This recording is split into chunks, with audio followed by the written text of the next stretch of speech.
The winter air cut through my thin jacket as I hurried down the street, clutching my bag against my side. My breath formed small clouds in front of my face, dissipating into the darkness. 3 months into this job, and I still wasn't used to the late-night walks home from Mr. Castellano's mansion. The neighborhood was too expensive for someone like me, with its manicured lawns and security cameras discreetly mounted on wrought iron gates. I didn't belong here.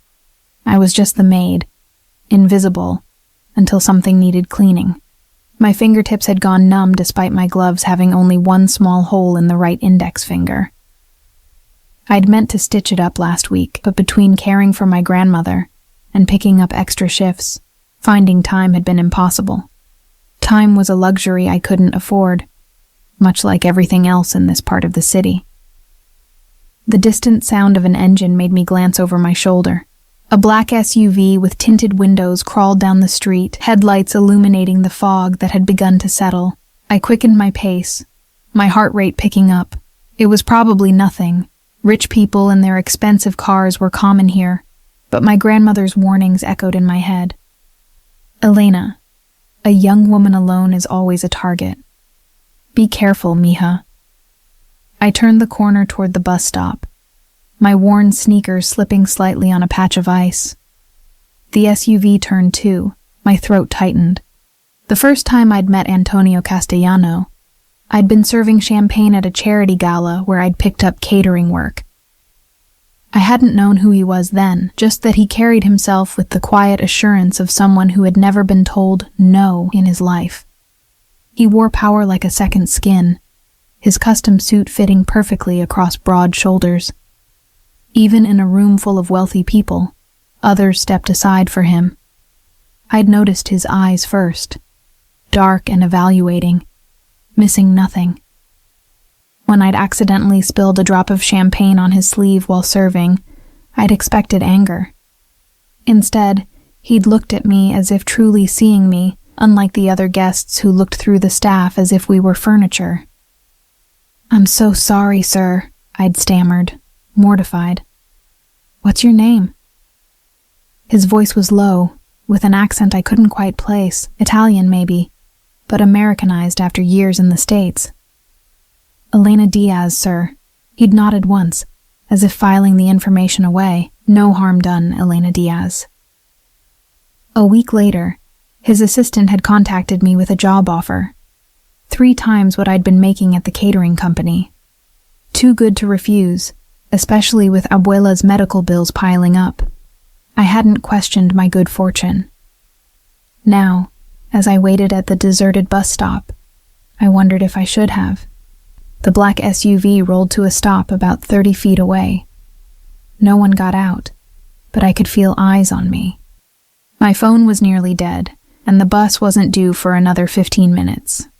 I clutched my pepper spray keychain, a gift from my cousin after she'd moved away to college, leaving me as Abuela's sole caretaker. Just as I considered walking to the next stop, a sleek silver Bentley turned the corner, its engine purring softly. It stopped directly in front of me.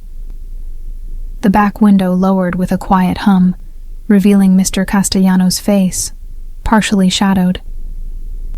"Elena, it's freezing. Get in." Not a request. My stomach nodded. In 3 months of working in his home, he'd barely spoken to me. I cleaned his mansion 6 days a week, sometimes glimpsing him in his office or kitchen, always with at least one of his associates nearby. He was unfailingly polite but distant, leaving instructions with his house manager rather than addressing me directly. So why was he here now? "The bus will be here soon, Mr. Castellano. Thank you, though." My voice sounded steadier than I felt. "The last bus left 10 minutes ago. Schedule change." He pushed the door open. "I won't ask again." I hesitated. The black SUV was still there, engine idling. Were they together? Was this some kind of trap? But what choice did I have? It was either get in his car or stand in the cold until I realized he was right about the bus. The interior of the Bentley was warm and smelled of expensive leather and his cologne, something woody with notes of amber. I sat as far from him as the seat allowed, my bag clutched on my lap like a shield. "Thank you," I managed, staring at my reflection in the window rather than at him. "You shouldn't be walking alone at night, especially in this weather." His voice had an edge I hadn't heard before. Was it concern? Annoyance? I usually take the bus, but tonight I stayed late to finish the silver service polishing, I explained, unsure why I was justifying myself. "I know." Of course he knew. It was his house. But something about the way he said it sent a shiver down my spine that had nothing to do with the cold. As the car pulled away, I noticed the black SUV falling into place behind us. My pulse quickened again. "Are they with you?" I nodded toward the vehicle. His expression remained impassive as he glanced back. "Yes." "Security. Do you always need so much security?" The question slipped out before I could think better of it. A ghost of a smile touched his lips. "Always." We rode in silence for several minutes, the city lights casting intermittent shadows across his face. In the dim light, I could study him without seeming to. His profile was sharp, straight nose, defined jawline partially covered by precisely trimmed stubble. A small scar cut through his left eyebrow, the only imperfection on an otherwise immaculate face. His hands rested easily on his knees, but I noticed the signet ring on his right hand, and what looked like a gun holster beneath his open coat. "Where do you live, Elena?" he asked finally. "Parkside District," I replied, deliberately vague. Something deep within warned me not to give him my exact address, though I suspected he could find it easily enough if he wanted to. He nodded and spoke quietly to the driver. I tried to push away thoughts about how this man knew when the bus schedule had changed and had found me at exactly the right moment. I tried not to think about how his men in the SUV had been following me even before he arrived. "May I ask why you were waiting for me tonight?" I finally gathered the courage to ask. "I wasn't waiting for you. I was passing by." A lie. Even I could see that. "And your security? Were they just passing by too?" His dark eyes fixed on me, evaluating my boldness. "You notice a lot for someone who works so hard to be invisible." Elena Diaz. The way he said my full name made it sound like he owned it somehow. I looked down at my worn gloves, suddenly conscious of every patch, every fraying thread in my clothing. "Being invisible is safer sometimes," I murmured. "Is that what you believe?" He leaned forward slightly. "Yet you weren't invisible tonight, were you?" My head snapped up. "What does that mean?" He didn't answer directly. Instead, he reached into his coat pocket and withdrew a small velvet box. "Here. Take it." I can't accept gifts from my employer," I stammered, though no such rule existed as far as I knew. It just felt wrong, dangerous even. "It's not a gift. It's a necessity." He placed the box on the seat between us. "Open it tomorrow." The car slowed as we entered my neighborhood. All crumbling apartment buildings and shuttered storefronts with security grates. The contrast to his world couldn't have been more stark. "This is close enough," I said quickly, not wanting him to see the specific building where Abuela and I lived, with its broken entry light and graffiti-covered door. He ignored me. "Which building?"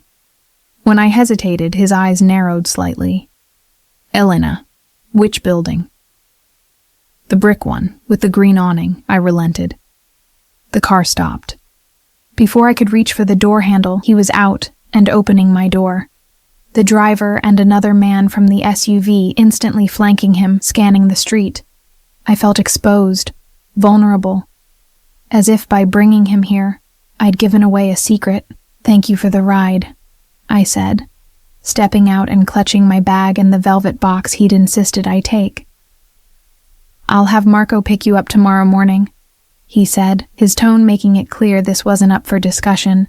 "That's not necessary. 6:30. He cut me off. "Be ready."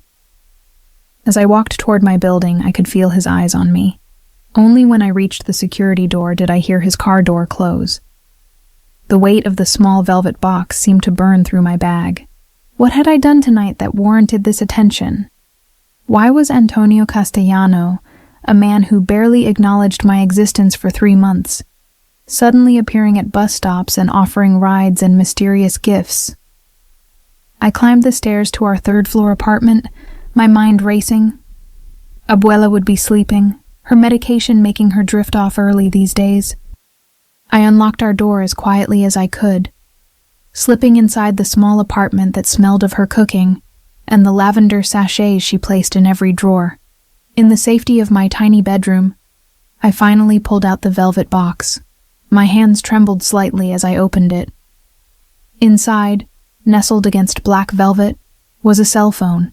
Sleek, expensive, and definitely not something I could afford.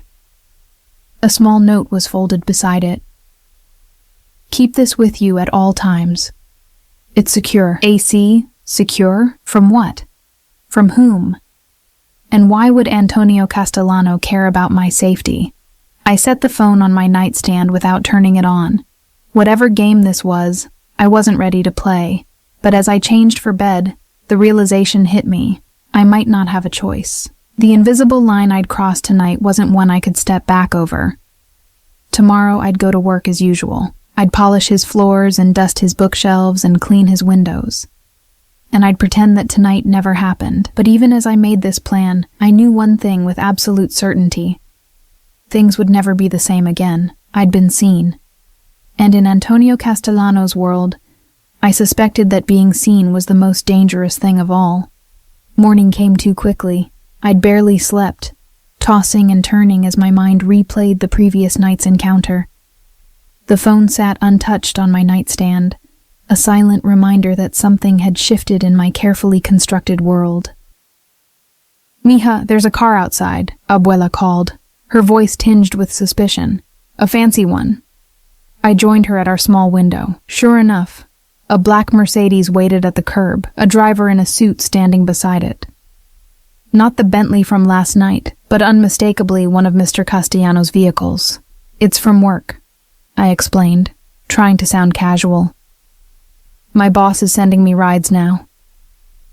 Abuela's eyebrows rose, disappearing beneath her silver bangs. At 72, she missed very little. "Since when do cleaning ladies get chauffeured?" "It's temporary, because of the weather." The lie felt heavy on my tongue.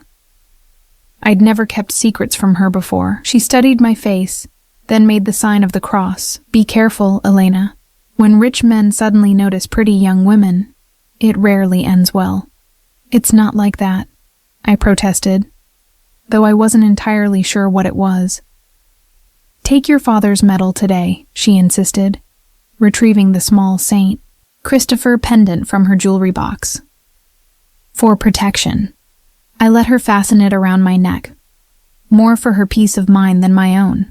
My father had died when I was 12, leaving us with little besides this silver medallion and a stack of gambling debts. Abuela believed it kept him safe through 2 tours in Afghanistan before a drunk driver took him from us on American soil. The driver, Marco I presumed, gave me a respectful nod as I approached. "Good morning, Miss Diaz." The formality was jarring. Yesterday I'd been Elena the maid. Today, I was Miss Diaz with a private car. "I need to stop at a pharmacy," I said as we pulled away. Abuela's heart medication was running low. Marco didn't hesitate. "Of course." Inside the Mercedes, I finally examined the phone Mr. Castellano had given me. It was the latest model, with only 1 number programmed into it. No name, just a single contact. I turned it off and buried it back in my bag. The Castellano estate looked different in the pale morning light, less intimidating but no less impressive. 3 stories of limestone and glass perched on a hilltop, surrounded by meticulously landscaped grounds. As we pulled through the gates, I noticed 2 men I'd never seen before patrolling the perimeter. Mrs. Winters, the house manager, met me at the service entrance, her perpetually pinched expression more severe than usual. "You're to work in the East Wing today," she instructed, handing me a different set of keys. "Mr. Castellano's private quarters need attention." My stomach dropped. In 3 months, I'd never been allowed in his personal rooms. The East Wing was off-limits to regular staff. "Is there a special reason?" I ventured. Her lips thinned further. "He requested you specifically." She leaned closer, her voice dropping. "Whatever you think is happening, Elena, I advise you to remember your position. Mr. Castellano has certain patterns with staff. They don't end well." With that cryptic warning, she turned and clip-clopped away on her sensible heels. The East Wing was a revelation. While the rest of the mansion was immaculately decorated in a magazine-perfect style that spoke of professional designers, his private space felt different. Personal, almost. Dark woods, leather-bound books, and artwork that wasn't chosen to impress but to be enjoyed. A Goya sketch hung beside what looked like a child's framed drawing. A worn leather chair faced the window overlooking the city skyline, a book splayed open on its arm. I began with the bathroom, a masculine space of black marble and brushed steel. His scent lingered here, that same amber cologne, mingling with shower steam and shaving soap. I worked methodically, trying not to notice personal items. The prescription bottle on the counter, omeprazole, for ulcers. A gold watch carelessly set aside, a dog-eared paperback of Marquez's 100 Years of Solitude in the original Spanish. Each item painted a picture of the man that contradicted my assumptions. The feared employer, the man who traveled with armed security, read Garcia Marquez in Spanish and had ulcers. It felt invasive, this glimpse into his private world. I was changing the bedding when I heard the door open. My hands froze on the silky black sheets. "Don't stop on my account," his voice, low and controlled as always. I didn't turn around. "I can come back later, Mr. Castellano." "Antonio." That made me look up. He stood in the doorway, suit jacket off, the top button of his shirt undone, less formal than I'd ever seen him. "Excuse me?" "My name is Antonio. When we're alone, I'd prefer you use it." He stepped into the room. "Did you bring the phone?" I nodded, continuing to smooth the sheets with hands that weren't quite steady. "Is it on?" "No." He sighed, crossing to where I stood. "The purpose of a security phone, Elena, is that it's on and with you." He extended his hand. "May I?" Reluctantly, I retrieved it from my bag. He took it, his fingers brushing mine for the briefest moment. "It's not what you think," he said, activating the phone. "This isn't a tracking device or a way to spy on you. It's a direct line, to me. If you need anything, if you feel unsafe..." He paused, dark eyes meeting mine. "One button, that's all." "Why would I feel unsafe?" His expression hardened almost imperceptibly. "Did you turn on the local news this morning?" I shook my head. "Maria Vasquez was found in the park 3 blocks from your apartment, 24 years old, strangled." My blood ran cold. Maria worked at the corner bodega near my building. She'd sold me milk just 2 days ago, complaining about her boyfriend's jealousy. That's terrible," I managed. "Yes." He returned the phone to me. 3 women in that neighborhood in 2 months. All young, all Hispanic, all walking alone at night. Understanding dawned slowly. "The SUV last night. They weren't following me for you. They were protecting me." A muscle in his jaw tightened. "I should have arranged transportation for you weeks ago. An oversight I won't repeat." I struggled to reconcile this concern with the distant employer I'd known. "Why me? You have dozens of employees. Not all of them walk home alone through unsafe neighborhoods." He moved to the window, looking out over the grounds. "Not all of them have someone depending on them." My spine stiffened. "You know about my grandmother? I make it my business to know about the people who enter my home." He turned back to face me. "Your loyalty to her is admirable. Rare these days. There was something in his voice, a note of respect perhaps, but also something else. Loneliness? No, that couldn't be right. Not for a man like him. The phone stays on, he continued, brooking no argument. And you accept the rides, morning and evening. For how long? Until it's safe. The implication that he would determine when that was hung in the air between us. And if I refuse? If I quit? The words were bold, perhaps foolish, but I needed to know if I had a choice. His expression didn't change, but something flickered in his eyes. Then, I'd have to find another reason to ensure your safety. It wasn't a threat exactly, but it wasn't a simple statement either. There was weight behind his words, an absolute certainty that what he wanted would happen one way or another. Why do you care? I asked quietly. He considered me for a long moment. Finish your work, Elena. We'll talk more later. With that, he left, the scent of his cologne lingering in the air. I sank onto the half-made bed, my heart racing. What had I stumbled into? Throughout the day, I felt eyes on me as I worked. Not just his, though I caught him watching me once from his office doorway, but others. The security detail, Mrs. Winters. Even the gardener seemed to observe me with new interest. By afternoon, I'd pieced together fragments of whispered conversations. Something about a rival family making threats. Someone named Vincenzo being released from prison. Security protocols being upgraded. In the kitchen, preparing to leave, I overheard Mrs. Winters speaking urgently into her phone. The Rossi situation is escalating. Mr. Castellano isn't concerned about himself, but the girl. She stopped abruptly when she noticed me, ending the call with a tight smile. Ready to go, Elena? Marco appeared in the doorway right on cue. As we drove back toward the city, I worked up my courage. Marco, what's happening? Why the sudden concern for my safety? His eyes met mine briefly in the rearview mirror. It's not my place to say, Miss Diaz.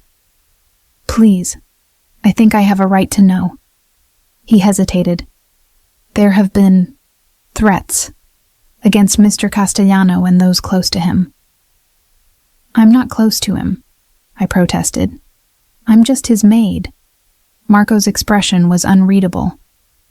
Mr. Castellano decides who's under his protection. It's not for anyone else to question. These threats, they're from criminals? Is he in danger because of his business? A slight smile touched Marco's lips. You should ask him yourself. His business, I persisted. What exactly does Mr. Castellano do? Imports mainly. Some real estate. Investments. The practiced answer came too smoothly. And that requires armed guards? In some circles, yes. We lapsed into silence for the remainder of the journey. As we approached my neighborhood, Marco took an unexpected turn. This isn't the way to my apartment, I observed. A flutter of panic rising. Change of plans. Mr. Castellano would like to speak with you. Now? Where? His city residence. I'd heard rumors of Antonio Castellano's penthouse downtown, but had never seen it. Unlike the suburban mansion where I worked, this was his true home.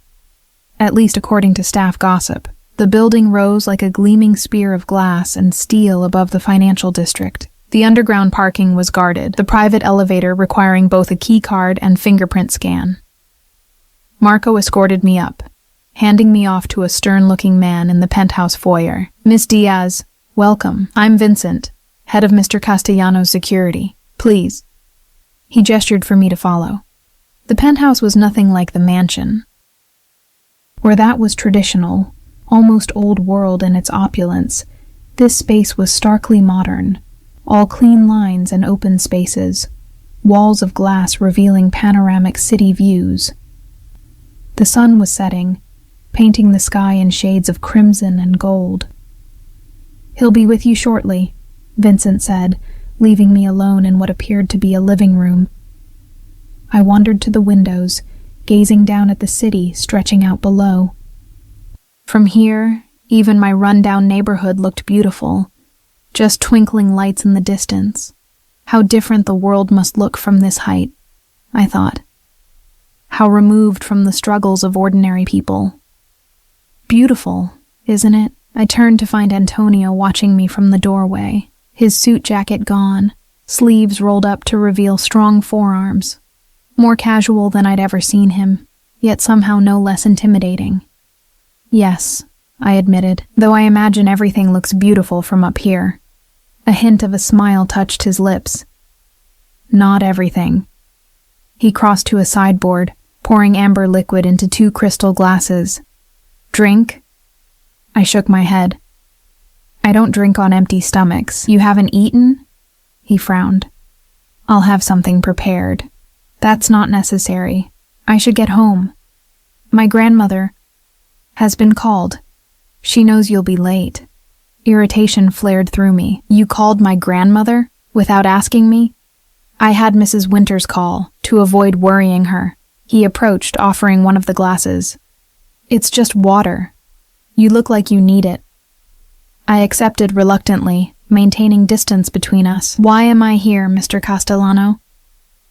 Antonio, he corrected gently. And you're here because we need to discuss your situation. My situation? He gestured toward a seating area. Please. I perched on the edge of a leather sofa, watching as he sat opposite me, entirely at ease in his domain. There are things about me you should know, he began, things that explain the security, the precautions. I waited, the glass cool against my palm. My family has interests that sometimes create enemies. Dangerous ones. His dark eyes held mine steadily. 3 nights ago, I received information that one such enemy had identified you as a way to get to me. Me? I nearly laughed. I'm nobody to you. That's not their perception. He leaned forward. Someone saw me speaking to you at the charity gala. Then you began working in my home. Assumptions were made. Understanding dawned slowly, horrifyingly. They think I'm your... what? Girlfriend? Mistress? He didn't flinch at the words. They think you matter to me, and in their world that makes you valuable, a potential pressure point. But I don't, I said, my voice hollow. Matter to you, I mean. Something flickered in his expression, too quick to interpret. You work in my home. You're under my responsibility. That's enough. The murdered women in my neighborhood, unrelated, as far as we know. But it highlighted the risk you were already facing. He set his glass down carefully. Elena, I need you to understand something. The people threatening you won't care that you're just a maid. They won't believe it, and even if they did, it wouldn't matter. In their eyes, you're connected to me. That makes you a target. Fear, cold and absolute, settled in my stomach. What am I supposed to do? Accept my protection, follow security protocols, and... He hesitated, unusual for a man who seemed so certain of everything. Consider a temporary relocation. Relocation? You mean leave my home? My grandmother? No, I stood abruptly. I can't do that. Your grandmother would come too, of course. I have a property. No, I repeated firmly. We're not leaving our apartment. He studied me, something like respect in his gaze. Then we strengthened security there. New locks, monitoring system, guards. Guards outside my apartment. The neighbors will think. I don't care what they think. He cut in, voice hardening. Your safety isn't negotiable, Elena. The way he said it, absolute, commanding, reminded me of what he really was, a man accustomed to complete control, a man whose world operated by different rules than mine. Who are you really? I asked quietly. No more vague answers about imports and investments. I deserve the truth. He was silent for a long moment, his expression unreadable. Then he rose and moved to the window, hands in his pockets as he looked out over his domain. My father came to this country with nothing, he finally said. Built an empire through sheer will and intelligence. And yes, sometimes through means others might question. He protected what was his business, his family, his people. He turned to face me. I do the same. It wasn't a direct answer, but it told me enough. The rumors about the Castellano family weren't just rumors. The security wasn't just precaution. You're afraid, he observed. Shouldn't I be? He crossed the room, stopping just close enough that I had to tilt my head back to meet his gaze. Not of me. Never of me, Elena. His proximity sent an unexpected warmth through me, at odds with the fear still churning in my stomach. For a breathless moment, I thought he might touch me, my face, my hair, something to underscore his words. But he kept his hands at his sides. I don't know what to do, I admitted. Voice barely above a whisper, trust me. His voice was low, almost gentle. Let me keep you safe. And despite every warning bell ringing in my mind, despite Abuela's cautions and Mrs. Winter's hints and my own instincts, I found myself wanting to believe him, wanting to trust that in Antonio Castellano's dangerous world, I might find protection rather than destruction. That night I couldn't sleep. My small bedroom felt different somehow. The familiar walls suddenly porous, the locked windows insufficient. I kept replaying Antonio's words. In their eyes, you're connected to me. That makes you a target. How had my life changed so dramatically in just 2 days? By morning, 2 men in suits were stationed outside our building. Abuela eyed them suspiciously from behind our curtains. What kind of trouble are you in, mija? She asked, her voice tight with worry. I explained as much as I could, a sanitized version where my employer was concerned about neighborhood crime and offering extra security. She didn't believe me. I could see it in her eyes, but she nodded and squeezed my hand. Men like him always want something in return, Elena. Remember that. The ride to the mansion was silent, my thoughts too chaotic for conversation. Marco seemed to understand, leaving me to my worries without interruption.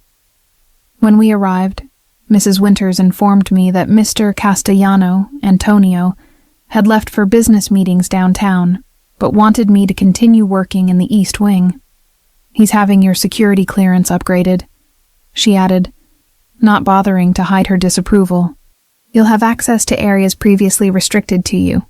I didn't ask for that, I said defensively.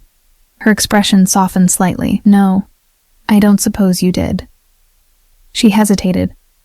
Elena, be careful. Mr. Castellano is complicated. His world operates by different rules. Once you're in it, it's nearly impossible to leave. I wanted to tell her I hadn't chosen this, but the words stuck in my throat. Hadn't I? I'd accepted the job when it seemed too good to be true. I'd gotten into his car that night. I'd agreed to his protection. The East Wing felt different today. Less like I was intruding, and more like I was being deliberately shown something. Beyond the bedroom and office I'd cleaned yesterday were rooms I'd never seen, a private gym, a smaller, more intimate library, and a room that appeared to be a shrine to family. Photos of an older couple I assumed were his parents, a younger Antonio in a graduation gown, family gatherings spanning decades. There was warmth here that contrasted sharply with the calculated elegance of the rest of the mansion. In his office, I noticed a photo I'd missed yesterday. Antonio, with a young boy, perhaps 8 or 9, at what looked like a baseball game. Both were smiling, the boy wearing a team cap that matched Antonio's. A nephew, perhaps. The resemblance was there in the shape of their eyes, the strong jawline. My godson. I whirled around to find Antonio in the doorway, watching me. I hadn't heard him return. I'm sorry, It's fine. You're meant to be here. He stepped into the room, impeccable as always in a charcoal suit. Michael. He's 9, son of my closest friend, who died 4 years ago. I looked back at the photo. You seem close. I am. He's family. He said it simply. But I heard what he wasn't saying. In his world, family wasn't just about blood. I didn't expect you back so early. I said, setting down my dusting cloth. Change of plans. We need to talk. He gestured toward the sitting area in the corner of his office. Please. I sat, acutely aware of my uniform, my hair pulled back in a simple ponytail, my hands red from cleaning products. He didn't seem to notice the disparity, taking the chair opposite mine. There's been a development, he began without preamble. The threat is more immediate than we thought. My heart raced. What does that mean? It means your apartment isn't safe, even with guards. I need you and your grandmother to move. Today. That's impossible, I protested. Her medical equipment, her routine. She's elderly and not in good health. I can't just uproot her without warning. Everything will be taken care of. Medical equipment replaced, nurse visits arranged, whatever she needs. He leaned forward. Elena, listen to me. These people have made specific threats against you. Against her. They know where you live. A chill ran through me. Why? Why target a cleaning woman and her grandmother? It makes no sense. His expression darkened. Because Vincenzo Rossi is a sadistic bastard who believes hurting you would hurt me. He ran a hand through his hair, the first genuinely agitated gesture I'd seen from him, and he's right. The admission hung between us, changing the air in the room. You barely know me, I said quietly. He met my gaze directly. I know enough. What does that mean? It means I've watched you for 3 months. How you work, how you carry yourself, how you speak to others when you think no one's listening. His voice was low, intense. I know you send money to your cousin in college. I know you read to your grandmother when her eyes are too tired. I know you're kind to people who've shown you no kindness. I should have been frightened by how much he knew. But instead, I felt seen in a way I hadn't in years. You've been watching me all this time? At first, it was standard background monitoring for a new employee. Then, he paused, as if considering his next words carefully. Then it became something else. What? Interest. The word was simple, but laden with meaning. You intrigued me, Elena. You still do. My face warmed under his steady gaze. So this protection, it's not just because I work for you. No. The directness of his answer startled me. I'd expected him to deflect, to maintain the employer-employee pretense we'd been carefully preserving. I don't know what to say, I admitted. Say you'll move. Today, let me keep you safe. I thought of Abuela, of our small apartment filled with memories and familiar comforts. And I thought of Maria Vasquez, found strangled in the park. Where would we go? Relief flickered across his face. I have a property in the historic district. Private, secure, comfortable. Your grandmother would have her own suite, adapted to her needs. For how long? Until the threat is eliminated. I didn't want to know what eliminated meant in his world. And then what? We go back to our lives as if nothing happened? You go back to being my employer? And I go back to being your maid? Something changed in his expression. A softening around the eyes, a slight parting of lips. Is that what you want? The question caught me off guard. I don't know what I want anymore. 2 days ago, my life made sense. He reached out, his hand covering mine on the armrest. The touch was electric, sending warmth up my arm. I can't go back to pretending, Elena. Not now. Pretending what? That I don't see you. That you don't matter. His thumb traced small circles on my skin. That I don't think about you. My breath caught. This was dangerous territory, far more dangerous than threats from rival families. This was the line Mrs. Winters had warned me about, the pattern she'd hinted at. There are rumors, I said carefully, about you and female staff. His hand stilled but didn't withdraw. What rumors? That you have patterns, that things don't end well. A shadow crossed his face. One relationship, 5 years ago. She worked as my personal assistant. He withdrew his hand. It ended badly, yes, but not for the reasons people assume. What happened? She betrayed me. The words were clipped, final. Sold information to a rival. Used what she knew about me, about my family, to hurt us. He stood, moving to the window. People see what they expect to see, Elena. They expect me to be a predator, so that's the story they create. I didn't know if I believed him. I wanted to. More than I should have. I'll need to talk to my grandmother. Explain things. He nodded. Of course. Marco will take you home now. Pack what you need. A team will handle the rest. As I rose to leave, he added, Elena, thank you for trusting me. But I wasn't sure if I did trust him. Not completely. I was making a choice based on fear. Fear of the threat against us, yes, but also fear of what might happen if I refused him. At home, Abuela took the news with surprising calm. I knew something was wrong, she said, her arthritic hands folded in her lap. This man, he's dangerous, isn't he? He says he'll protect us, I answered, avoiding the question. She studied my face. And you believe him? I don't know that we have a choice. Her smile was sad. There's always a choice, mija, but sometimes all the options are bad ones. 2 hours later, a team of movers arrived, efficiently packing our belongings under the watchful eye of Vincent, Antonio's head of security. A medical transport was arranged for Abuela, complete with a nurse to accompany her. Everything happened with military precision, as if they'd done this many times before. Perhaps they had. The property, in the historic district, turned out to be a restored Victorian mansion, divided into separate apartments, but clearly all owned by Antonio. Our unit was on the first floor, accessible for Abuela, with wide doorways to accommodate her wheelchair on bad days. It was beautiful, filled with light from tall windows, the furniture a perfect blend of comfort and elegance. Someone had arranged Abuela's religious icons on a shelf in the living room and placed her favorite Afghan over the arm of a chair, as if trying to make it feel like home. As night fell, I stood at the window, watching security personnel patrol the grounds.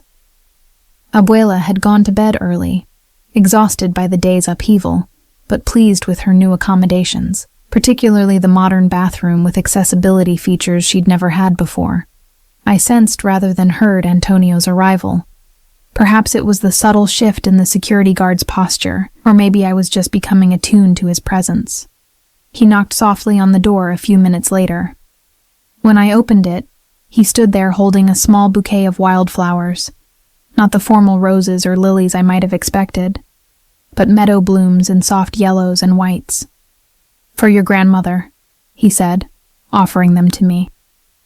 My mother always said fresh flowers make a new place feel like home, and the thoughtfulness of the gesture caught me off guard. Thank you. She'll love them. May I come in? Just for a moment. I hesitated, then stepped aside. He entered, his presence filling the space in a way that had nothing to do with his physical size. He seemed different here, less the untouchable boss and more human. Is everything satisfactory? Do you need anything? He glanced around, noting the few personal items we'd unpacked so far. It's more than satisfactory, I assured him. It's beautiful. Abuela is already in love with the bathtub. A ghost of a smile touched his lips. Good. There's a panic button in each room. Security is on the grounds 24/7. My apartment is upstairs. He hesitated. I hope that doesn't make you uncomfortable.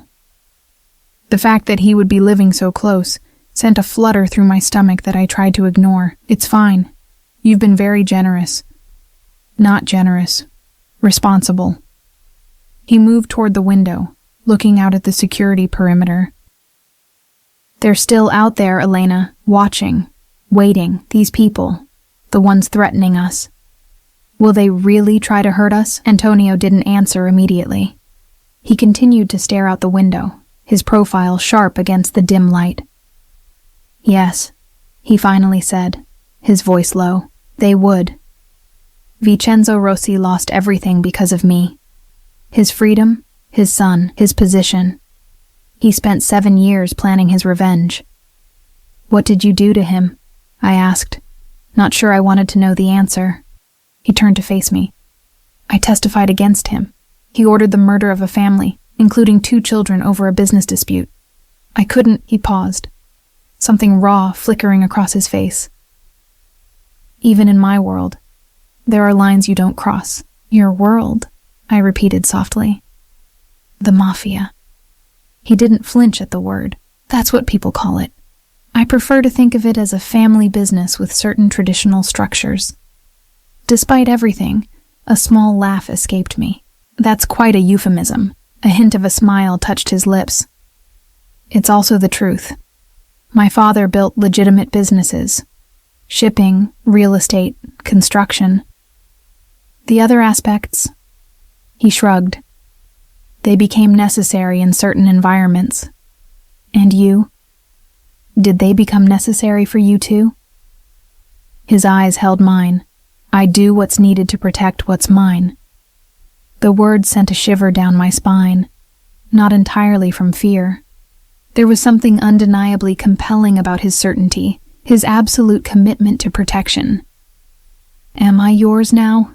The question slipped out before I could stop it, hanging in the air between us. He stepped closer, close enough that I could smell his cologne, feel the heat radiating from his body. Do you want to be? My heart raced. This was happening too fast, spinning out of control. 2 days ago, he had been my distant employer. Now we stood in an apartment he'd provided, discussing whether I belonged to him in some way. I don't know what I want, I admitted. Everything's happened so quickly, he nodded, not pushing. Get some rest, Elena. We'll talk more tomorrow. He moved toward the door, pausing with his hand on the knob. Lock this behind me. Don't open it for anyone but me or Vincent. Understood? Yes. After he left, I leaned against the door, my thoughts in turmoil. What was I doing? Abuela's warnings echoed in my mind. Men like him always want something in return. But what did Antonio Castellano want from me? The next few days established a new routine. Marco drove me to the mansion each morning, where I continued my usual cleaning duties. Antonio was often absent, dealing with what Mrs. Winters vaguely referred to as the situation. Each evening, I returned to the Victorian, where Abuela waited with stories about her day, her new nurse Maria, and the garden she could see from her window. On the 4th night, Antonio invited us to dinner in his apartment upstairs. I was nervous, but Abuela insisted on going. I want to meet this man who's turned our lives upside down, she said firmly, adjusting her best cardigan. His apartment occupied the entire top floor, a stunning space with original woodwork, restored to gleaming perfection, modern furnishings in warm tones, and a wall of windows overlooking the city. But what surprised me most was how lived in it felt. Books lay open on side tables, a half-finished chess game sat in one corner, and family photos adorned the walls. Antonio greeted Abuela with old-world courtesy, kissing her hand and speaking to her in Spanish that was surprisingly fluent. Your grandmother is formidable, he told me later, as we cleared dinner plates while Abuela rested in a comfortable chair by the fire. She asked if my intentions toward you were honorable. Heat rushed to my face. She didn't. She absolutely did. His eyes crinkled with amusement. Then she threatened me with divine retribution if I hurt you. I'm so sorry. Don't be. I admire her protective instinct. He rinsed a plate, passing it to me to dry. The domesticity of the moment struck me as surreal. A notorious mafia boss washing dishes beside me. She reminds me of my mother. Is she still alive? Your mother? A shadow crossed his face. No. Cancer 3 years ago. I'm sorry. It was a blessing in the end. She didn't suffer long. He handed me the last dish. My father never recovered from losing her. He died 6 months later. They must have loved each other very much. They did. He dried his hands on a towel. In our family, that's how it is. One love, one lifetime. Divorce doesn't exist. That sounds, I searched for the right word, intense. It is. His eyes held mine, but there's comfort in that kind of certainty. Later, as we prepared to leave, Antonio insisted on escorting us downstairs personally. At my door, he handed me a small gift bag. "What's this?" I asked. "Open it tomorrow," he said, his hand briefly touching mine. Abuela watched this exchange with narrowed eyes but said nothing until we were alone. "He loves you," she stated simply, as I helped her prepare for bed. "That's impossible," I protested. "He barely knows me," she shook her head. "Some men know immediately. Your grandfather was like that, decided I was his future wife the moment he saw me." She patted my hand. "Be careful, mija, not because he's dangerous, though he is, but because he won't let you go once he's decided." I lay awake long after she fell asleep, her words echoing in my mind. In the morning, I opened Antonio's gift, a delicate silver bracelet with a small protection charm, Saint Michael the Archangel, patron saint of protection. The note read simply, "To keep you safe when I can't be there. A." I wore it to work, conscious of its weight on my wrist all day. When I returned that evening, Vincent met me at the car. "Mr. Castellano requests you join him upstairs when you're ready," he said. "There's been a development." My stomach knotted with anxiety as I checked on Abuela, napping peacefully, and changed from my work uniform into jeans and a simple blouse. When I reached Antonio's apartment, he was on the phone, his voice tense as he spoke rapidly in Italian. He gestured for me to sit while he finished the call. "We've identified a leak," he said without preamble, after hanging up. "Someone close to me has been feeding information to the Rossis. They know about this safe house." Fear shot through me. "Are we in danger? Should we move again?" "No." He poured 2 glasses of wine, handing one to me. "The leak has been addressed, and I've tripled security here. You're actually safer now because we know where to focus our attention." I didn't ask what addressed meant. Some details of his world were better left unexamined. Who was it? Someone I trusted. His expression hardened. "It doesn't matter now." But I could see it mattered very much. Betrayal was clearly something Antonio Castellano didn't forgive easily. "There's something else," he continued, sitting beside me on the sofa. "Rossi's son was spotted near your old apartment last night, looking for you." My blood ran cold. "Do they know about Abuela? Would they hurt her to get to me?" "They know about her." And yes, they would. He took my hand, his thumb brushing over the bracelet he'd given me. "Elena, I need you to understand something. In my world, family is both our greatest strength and our most dangerous vulnerability. Rossi knows that. He'll target anyone connected to me, but especially..." He hesitated. "Especially what?" I prompted. "Especially anyone I might care for romantically." His dark eyes held mine. "The rumors about us have spread. It doesn't matter whether they're true. Perception is reality. So I'm in danger because people think I'm your..." I couldn't finish the sentence. "Yes." He didn't look away. "But you'd be safest if it were true." "What do you mean?" "If you were officially under my protection, as my partner." His grip on my hand tightened slightly. "No one would dare touch you then. The rules are clear about family." I stared at him, trying to process what he was suggesting. "You want to pretend we're together? For protection?" Something flickered in his eyes. "Disappointment, perhaps?" "Not pretend, Elena. Be together." The directness of it took my breath away. "You can't be serious. We barely know each other. I know everything that matters." He moved closer, his free hand coming up to touch my face. "I know you're loyal, kind, brave. I know you love fiercely and protect what's yours. I know I haven't stopped thinking about you since the moment you spilled champagne on my sleeve and looked at me with those defiant eyes, my heart hammered against my ribs. This is insane. You're my boss. Not anymore. His thumb traced my cheekbone. Consider yourself permanently relieved of cleaning duties. Despite everything, the danger, the absurdity of the situation, a laugh bubbled up from my chest. You can't just decide these things for me. No, he agreed, his expression softening. I can't. The choice is yours, Elena. It always has been. But had it? From the moment I'd accepted that too-good-to-be-true job offer, hadn't I been on a path that led inevitably to this moment, to him? I need time to think, I said finally. He nodded, withdrawing his hand. Of course. But not too much time. Rossi is getting desperate. The next morning, I woke to the sound of raised voices. Antonio was in our living room, arguing quietly but intensely with Vincent. What's happening? I asked, pulling my robe tighter around me. Both men turned.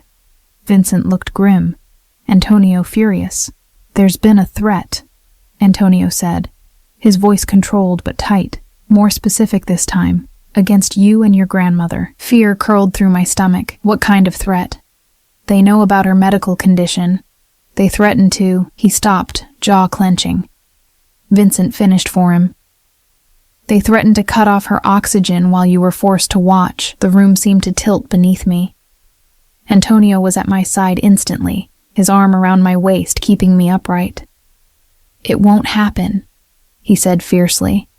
I won't let it happen, but we need to move you both to a more secure location immediately. Where? I asked, my voice small. My estate in the mountains, remote, fortified, completely secure. He led me to the sofa, sitting beside me. Elena, listen to me. This has escalated beyond what I anticipated. Rossi is unraveling. He's becoming unpredictable. Because of me? Because he thinks I'm important to you? My voice cracked. Then tell him I'm not. Tell him I'm nothing to you. Just an employee you're protecting out of obligation. Antonio's eyes darkened. I won't lie about what you mean to me, not even to protect you. Then what am I supposed to do? Keep running? Hide in the mountains forever? Tears of frustration burned my eyes. This isn't my world, Antonio. I didn't ask for any of this. His expression softened as he took my hand. I know. And I'm sorry for drawing you into it. He hesitated. There is another option. A permanent solution. What? Marry me. The words hung in the air between us. Impossible and absolute. My mind went blank, unable to process what he'd just proposed. What did you say? My voice was barely audible. Marry me. Antonio repeated, his dark eyes never leaving mine. Become my wife. Officially part of my family. No one, not even Vincenzo Rossi, would dare touch you then. Vincent discreetly stepped out, leaving us alone. I stood up, needing space, needing to breathe. The room suddenly felt too small, the walls closing in. You're asking me to marry you as a security measure? The words tasted bitter. No. Antonio rose too, his tall frame casting a shadow in the morning light. I'm asking you to marry me because I want you as my wife. The protection it offers is a benefit, not the reason. This is insane, I whispered, wrapping my arms around myself. We've known each other for what? A week? 2? I've known you for 3 months, he corrected gently. Watched you. Learned about you. And in my family, we don't waste time when we find the one we want. The one you want, I echoed. Antonio, you don't even know if I feel anything for you. He stepped closer, the scent of his cologne enveloping me. Don't you? The question struck at something I'd been avoiding. The undeniable pull I felt toward him. The electricity that sparked between us whenever we were close. It wasn't just fear or fascination with his dangerous world. It was something more primal, more honest. That's not the point, I deflected. Marriage isn't something you rush into because of threats and danger. It's sacred. I agree. He reached for my hand, his touch warm and steady, which is why I wouldn't ask if I wasn't certain. I don't take vows lightly, Elena. I searched his face for signs of manipulation, calculation, anything that would let me dismiss this as another power play. But all I saw was raw sincerity. And something else. Vulnerability. For the first time since I'd met him, Antonio Castellano looked uncertain. I can't answer this now, I said finally. It's too much. He nodded, disappointment flickering across his features before his usual controlled expression returned. We still need to move you to the mountain estate. Today, you'll have time there to consider my proposal. And if I say no, then you say no. His voice was gentle. Your protection isn't conditional, Elena. Whatever you decide, I'll keep you and your grandmother safe. I wanted to believe him. Part of me already did. I need to check on Abuela. I withdrew my hand from his. When do we leave? Within the hour. Pack only what you need. As I turned to go, he called my name. When I looked back, his expression was grim. Regardless of your answer, I'm ending this situation with Rossi. Permanently. Tonight. A chill ran through me at the finality in his voice. I didn't ask what he meant. Some questions were better left unasked. Abuela took the news of another move with surprising grace. The mountains will be good for my lungs, she said pragmatically, as Maria helped her pack her medications. When I told her about Antonio's proposal, she simply nodded, as if she'd expected it. What should I do? I asked her, desperate for guidance. She took my hands in her weathered ones. What does your heart tell you, mija? That this is happening too fast, that it's dangerous? Not what your head says, what your heart says. I closed my eyes, trying to silence the practical objections, the fears, the warnings. In that quiet space, the truth emerged, simple and terrifying, that I'm falling in love with him, I whispered. That I've never felt this way before. Abuela squeezed my hands. Then there's your answer. But it's not that simple. His world, his life, it's also dangerous. Life is dangerous, Elena. Love is dangerous. Her eyes, clouded with cataracts but still sharp with wisdom, held mine. The question is whether he's worth the risk. The journey to the mountain estate took 3 hours by car, or rather, by armed convoy. Antonio rode with us, sitting beside me in the back seat while Abuela dozed against the window. His hand found mine on the seat between us, our fingers intertwining in silent communication. The estate was breathtaking, a sprawling stone mansion nestled among pine trees, overlooking a pristine lake. Mountains rose behind it, their peaks still capped with snow despite the spring warmth. Security was everywhere, but discreetly positioned, almost invisible unless you knew where to look. It's beautiful, I murmured as we pulled up to the main entrance. It was my mother's favorite place, Antonio said, his voice soft with memory. She used to say the mountains reminded her that some things are eternal, unchangeable. Inside, the house was warm and inviting, more rustic than his other properties, but no less luxurious. Abuela was settled into a suite on the main floor with a view of the gardens.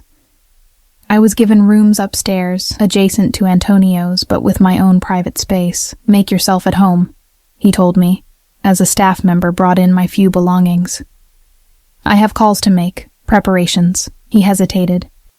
I'll leave for the city tonight, to deal with Rossi. My stomach nodded. Is it dangerous? A ghost of a smile touched his lips. Everything worth doing carries some risk. Will you... I swallowed hard. Will you kill him? His expression didn't change, but something shifted in his eyes. Do you really want the answer to that question, Elena? I thought about it, then shook my head. No, I don't think I do, he nodded, understanding without judgment. I'll return tomorrow. You'll be safe here until then. He stepped closer, his hand coming up to cup my face. Think about what I asked you, please. Before I could respond, He leaned down and pressed his lips to my forehead, a gesture so tender it made my heart ache. Then he was gone, leaving me with a decision that would change the course of my life forever. I spent the afternoon exploring the estate with Abuela, who seemed to gain energy from the mountain air. We walked through gardens bursting with spring flowers and sat beside the lake, watching birds swoop over the glittering water. It was peaceful, idyllic. Hard to believe that somewhere, Antonio was preparing for what might be a deadly confrontation. As evening fell, a staff member informed us that dinner was served on the terrace. Abuela begged off, claiming tiredness, but I suspected she was giving me space to think. I dined alone, watching the sunset paint the mountains in shades of gold and crimson, my mind circling the same questions over and over. Could I marry a man like Antonio Castellano? Could I accept what he was, what he did? Could I live in his world, with its dangers and dark corners? And beyond the practical considerations, did I love him? Could love grow so quickly? Or was it just the intensity of our circumstances creating the illusion of deeper feelings? By midnight, unable to sleep, I found myself wandering the quiet halls of the mansion. Most of the staff had retired, though I knew security remained vigilant outside. In a small library off the main hall, a fire still burned in the hearth. I curled up in an armchair before it, watching the flames dance. Can't sleep?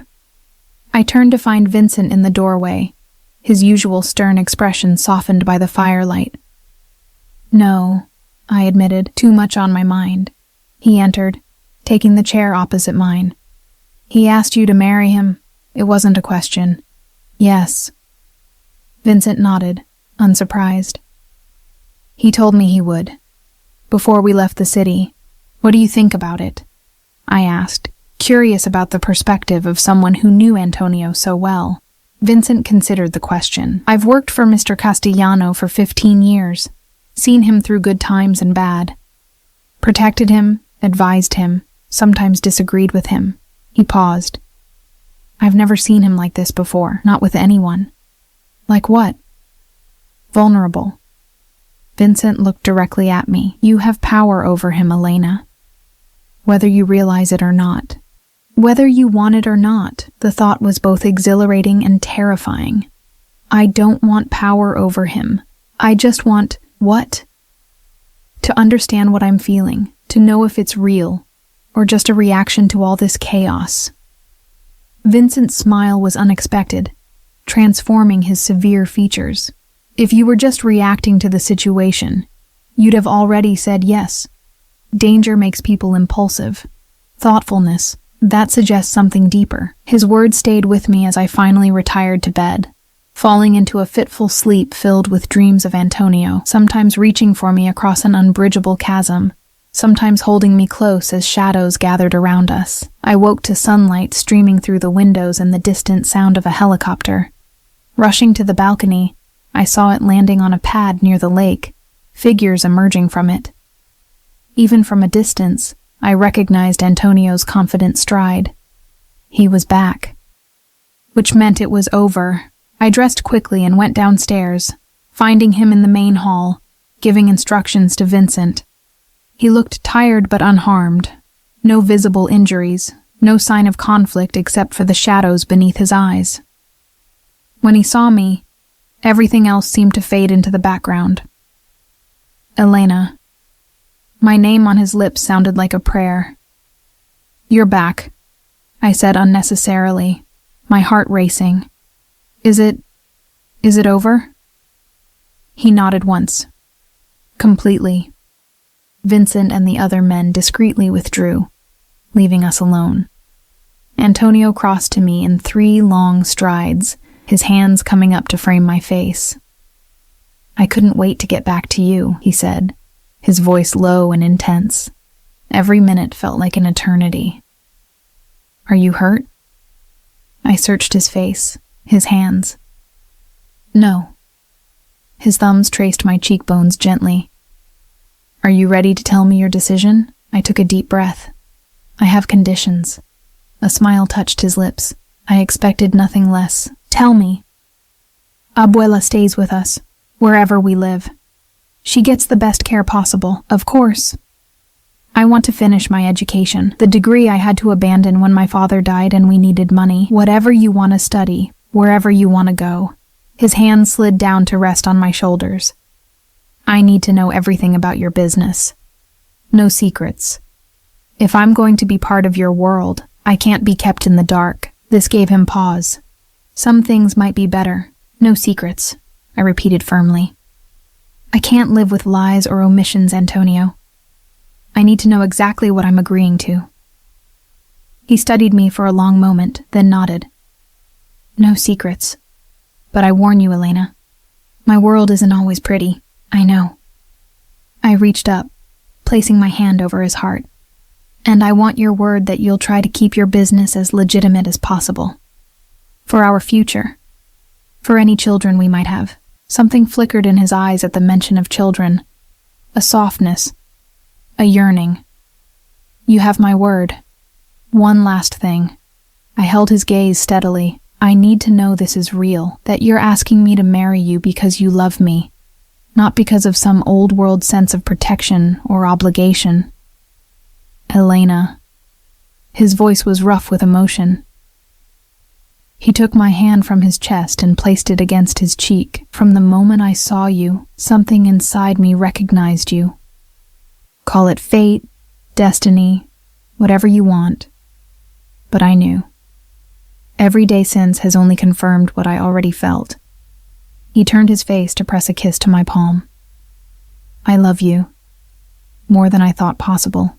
More than I've ever loved anyone. The simple declaration, spoken with such raw honesty, broke down the last of my resistance. I rose on tiptoes and pressed my lips to his, our first real kiss. He responded instantly, his arms wrapping around me, pulling me against him as if he'd never let me go. The kiss deepened, igniting something primal and powerful between us, a connection that transcended the circumstances that had brought us together. When we finally broke apart, both breathless, I looked into his eyes and saw my future reflected there. Complicated, perhaps dangerous, but filled with a love so fierce it would withstand anything. Yes, I whispered against his lips. I'll marry you, Antonio Castellano.